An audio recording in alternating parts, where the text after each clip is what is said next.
Tonight, the growing crisis at the border of Poland and Belarus descending into violence and chaos. Migrants stranded between the two countries for more than a week, growing desperate, hurling rocks and sticks at a line of Polish guards. Heavily armed Polish forces responding with tear gas and stun grenades, shooting water cannons at the crowds trying to enter Poland.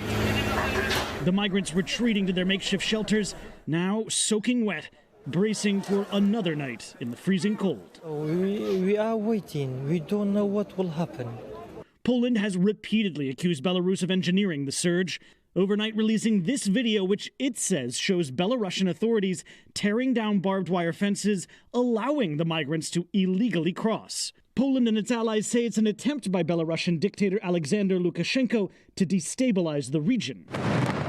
A form of revenge for sanctions imposed by the EU after Lukashenko violently quashed pro-democracy protests following the country's elections last summer. Lukashenko luring thousands of migrants to Belarus, enticing them with easy tourist visas from across the Middle East and Africa, then busing them to the border with Poland. NATO officials today sounding the alarm about the use of human lives as sacrificial pawns.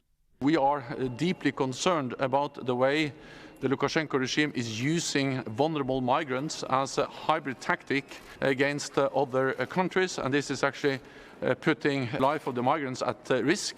Belarus has denied facilitating the migrant crossings. Lukashenko today saying, quote, an escalation is not in the interests of either the European Union or Belarus. Still, thousands of men, women, and children remain trapped in no man's land, unable to get into Poland and hesitant to return to the countries they were fleeing. Among the stranded, 9-year-old Taman, a double amputee living with a rare bone disease.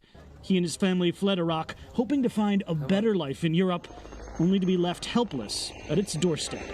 Please help him. His children need a better life than right now. He's need to go into the Europe. You know, Tom, the problems aren't just on the Belarusian side of the border. International human rights groups are also complaining about Poland's massive militarization on their side of the border. And with neither side looking like they're going to give up anytime soon, it's hard to see how this all ends. 11 people have died so far on that border. And with temperatures plummeting, that number is likely to go up. Tom? Matt Bradley with the heart-wrenching images there tonight. Matt, thank you. Thanks for watching our YouTube channel. Follow today's top stories and breaking news by downloading the NBC News app.